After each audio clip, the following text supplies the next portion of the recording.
Untuk mengetahui situasi terkini di lokasi bencana erupsi Gunung Semeru, kita bergabung bersama jurnalis Kompas TV Abdul Rohman. Lalu juga untuk perkembangan pencarian korban tanah longsor di Banjarnegara, Jawa Tengah, kita bergabung bersama jurnalis Kompas TV Gesi Lutfiah dan juru kamera Prahayuda Febrianto. Kita ke Rohman dulu. Rohman, bagaimana pantauan Anda di lokasi tentang luncuran awan panas dan lahar dingin di sana?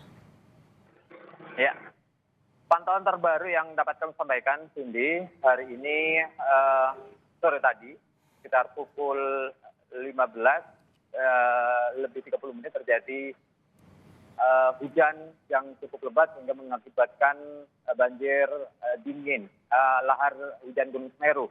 Tadi sempat ada kepanikan di tengah-tengah lokasi zona merah karena memang banyak sekali masyarakat yang melihat, kemudian masyarakat yang masih mengambil harta benda mereka yang masih tersisa untuk dibawa ke tempat pengungsian mereka.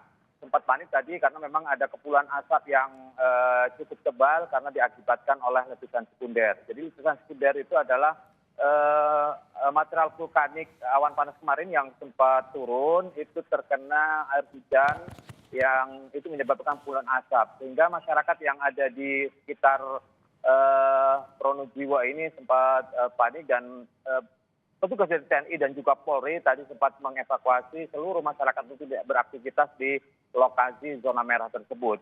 Hingga saat ini masih aman untuk di sini, namun untuk letusan sekunder Gunung Semeru saat ini sudah ke bawah ke daerah lokasi Candipuro, tepatnya di Geladak Perak saat ini masih berlangsung dan itu sekarang masih menjadi tontonan masyarakat di sekitaran Geladak Perak tersebut. Cindy.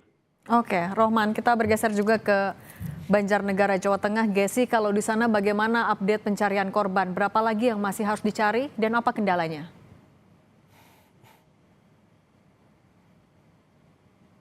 Dan saudara, update pencarian korban hingga Kamis petang ini masih terus dilakukan oleh tim SAR gabungan, di mana untuk hari ini cuaca termasuk mendukung begitu karena biasanya sore hari di Banjarnegara ini diguyur hujan dengan intensitas tinggi, namun syukur di hari ini hujan tidak turun sehingga proses pencarian rencananya akan dilakukan hingga pukul 18 waktu Indonesia Barat nanti.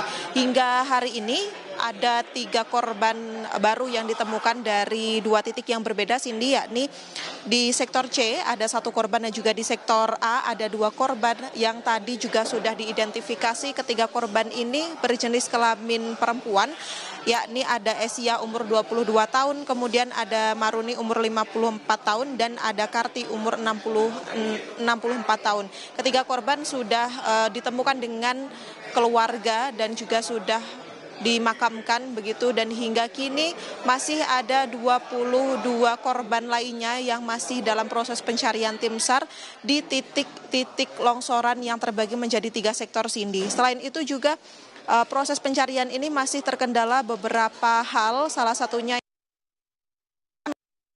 setiap sorenya ini cuaca di Dukuh Situkung, Kecamatan Pandanarum, Banjarnegara cenderung mendung dan juga turun hujan, sehingga hal tersebut menyulitkan tim SAR untuk mengakses titik-titik utamanya adalah titik di sektor B dan juga sektor A yang cukup tinggi, kemungkinan untuk adanya longsor susulan. Pada titik ini juga ada endapan-endapan air yang harus disudat terlebih dahulu untuk mengurangi adanya resiko longsor susulan, Cindy.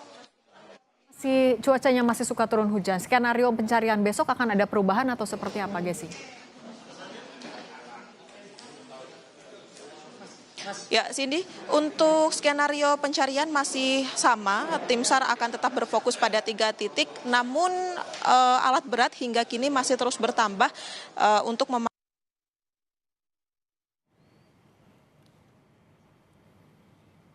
yang menuju titik, sehingga harus diratakan terlebih dahulu dengan eskavator. Dan saat ini juga alat berat ini ditambah untuk menuju ke titik-titik yang sulit dijangkau. Selain itu juga pemaksimalan anjing pelacak digunakan serta peralatan-peralatan konvensional seperti cangkul itu yang digunakan untuk mencari keberadaan dari 22 korban yang masih hilang. Masih ada 22 korban yang dicari. Terima kasih jurnalis Kompas TV Gesi Lutfiah dan Prahayuda Febrianto dari Banjarnegara, Jawa Tengah, dan Abdul Rohman dari area Gunung Semeru, Jawa Timur. Tetap berhati-hati teman-teman.